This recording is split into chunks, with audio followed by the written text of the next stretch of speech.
Obviamente, todo mundo sabia que haveria manifestações. Todo mundo sabia, porque havia ampla divulgação na internet e houve uma preparação similar àquela que foi feita para a posse, levando em conta as competências constitucionais de cada um dos órgãos de segurança pública. Entender as raízes do que aconteceu naquele dia em Brasília não é tarefa simples.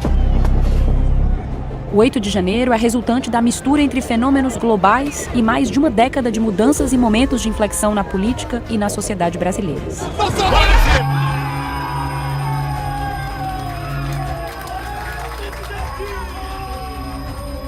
Mas um ponto importante na linha do tempo é o dia 30 de outubro de 2022. Quando Jair Bolsonaro perde a disputa pela reeleição e uma série de notícias falsas leva milhares de pessoas às portas de quartéis em todo o país. Na noite daquele domingo, mensagens compartilhadas nas redes sociais acusavam sem provas que a vitória de Luiz Inácio Lula da Silva era uma fraude e diziam que o presidente Bolsonaro poderia invocar o artigo 142 da Constituição para pedir uma intervenção militar e reverter o resultado das urnas. Os brasileiros têm 72 horas para sair nas ruas e pedir o artigo 142. O presidente não pode nem pensar em cogitar uma coisa dessa, senão será acusado de golpe. É o povo que tem que pedir. Temos 3 dias para tentar salvar o país. Vamos ver qual é a reação das Forças Armadas. A fake news do artigo 142, assim como a da fraude na urna eletrônica, não nasce nas eleições de 2022. Ela já havia sido mencionada por Bolsonaro em 2020. E desde essa época, constitucionalistas têm reiterado que em nenhum trecho o artigo autoriza uma intervenção militar. O STF, inclusive, já se manifestou em 2020, por meio de um liminar, declarando que os militares não têm a prerrogativa de exercer a função de poder moderador em um cenário de conflito entre executivo, legislativo e judiciário. Artigo 42. Nós queremos cumprir o artigo 42, todo mundo quer cumprir o artigo 42. Em haver necessidade, qualquer dos poderes pode, pedir às Forças Armadas que intervenham para restabelecer a ordem no Brasil, naquele local, sem problema nenhum. Em paralelo, Bolsonaro não reconhece a derrota. E o silêncio do presidente alimenta outra notícia falsa, a de que ele precisaria ficar calado por 72 horas, enquanto as pessoas fossem espontaneamente para as ruas, para que pudesse pedir uma intervenção militar sem ser acusado de tentativa de golpe. Bolsonaro faz o primeiro pronunciamento mais de 40 horas depois do Tribunal Superior Eleitoral confirmar o resultado, o que não é praxe entre candidatos derrotados. Ok, posso começar? E não reconhece formalmente que perdeu a eleição. A essa altura, seus apoiadores já haviam bloqueado rodovias pelo país. Os atuais movimentos populares são fruto de indignação e sentimento de injustiça de como se deu o processo eleitoral.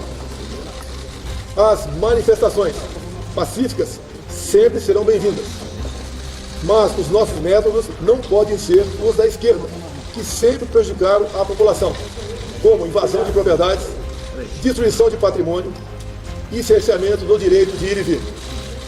A direita surgiu de verdade em nosso país. Quem fala sobre transição de governo é seu ministro da Casa Civil, Ciro Nogueira, que só se pronuncia depois que Bolsonaro deixa o local da entrevista. O presidente Jair Messias Bolsonaro me autorizou, quando for provocado, com base na lei, nós iniciaremos o processo de transição. A fala ambígua de Bolsonaro, que de um lado condena o fechamento de vias, mas de outro justifica os movimentos como fruto de indignação e sentimento de injustiça com o processo eleitoral, é interpretada por muitos apoiadores como um aval ao que vem como uma resistência. Faz uma espécie de tomada, que eram várias tomadas assim em um ponto. Então eles faziam praticamente uma fila para poder carregar o celular. No saquinho, na garrafinha, você deixa seu celular. Hoje tem 3 geradores e pelo menos 200 tomadas penduradas aqui. A pessoa pedia local de fala, subia numa ordem que se escrevia no caderninho e você conseguia falar, fazer o que você quisesse. Mas era onde eles arrecadavam dinheiro, noticiavam, por exemplo, quantas pessoas estavam aqui, se chegava uma cidade nova, um ônibus de uma cidade nova, o horário dos caminhões, onde eles falavam horários de marcha, enfim, o palco era a central de notícias deles, digamos assim. Teve dias aqui que a gente estava de fato muito cheio, que eu mesma vi R$5.000 serem arrecadados em coisa de 30 minutos. E daqui a pouco eu subo aqui para falar quanto a gente arrecadou, amém? e dinheiro vivo, eles não pediam muito Pix, assim. Então eles pegavam uma bandeira, transformavam a bandeira como se fosse numa cumbuquinha e as pessoas jogavam o dinheiro ali e eles iam falando quanto que arrecadou. Aí assim, embora R$5.000 pareça um valor expressivo, para a estrutura que tinha aqui, para a alimentação que tinha aqui, para a quantidade de pessoas que tinha aqui, não é suficiente. Eles tinham uma rotina muito bem definidinha, na verdade. Então assim, de manhã tinha um horário do hino nacional, aí depois do horário do hino nacional eles formavam pelotões e marchavam como se eles fossem militares por estarem na frente do QG, então cumprimentavam soldados que passavam, ficavam numa estrutura de marcha. Aí depois tinha o horário das refeições, à tarde tinha o horário que todo mundo ia para onde os caminhões estavam estacionados, que eles faziam um buzinaço, que era para tentar fazer barulho, chamar a atenção da imprensa, e aí todos se reuniam ao redor dos caminhões, ficavam aplaudindo. E aí eles tinham também um minuto de silêncio, que eles faziam vez ou outra, em homenagem ao ex-presidente. E quem eram as pessoas que estavam aqui? Que tipo de gente você encontrou? A gente via, de fato, gente de diferentes cantos do país.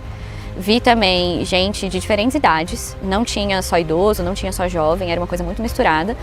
Muitos patriotas aqui. Muita gente aqui, brother. 58 milhões de brasileiros votaram em Bolsonaro no segundo turno de 2022, 2 milhões a menos que Lula. E esse grupo é diverso.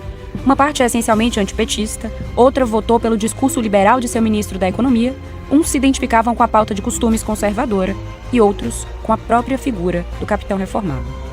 Estamos todo mundo aqui junto. Brasília! Vocês, cara. Vem pra cá, vem pra cá. Vem pra cá, cada um fazendo sua parte. Melhor. Vem, vem. Quanto mais gente, melhor. Por favor. Pelo Brasil. A violência retórica vira violência política em 12 de dezembro, o dia em que Lula é diplomado, ou seja, quando recebe formalmente do TSE o título de presidente eleito.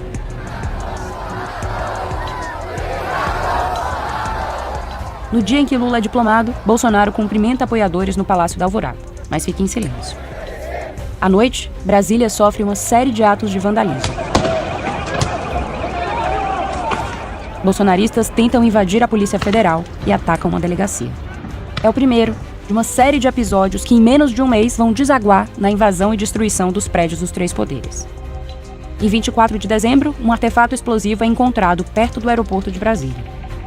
Os ônibus que tá chegando, ó. A todos estão chegando ônibus aqui no QG de Brasília.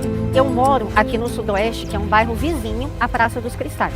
Então, eu passo aqui com bastante frequência, eu passava por aqui mais de uma vez por semana, porque é uma maneira de cortar caminho para eu ir para o hospital universitário, onde eu faço o acompanhamento de saúde.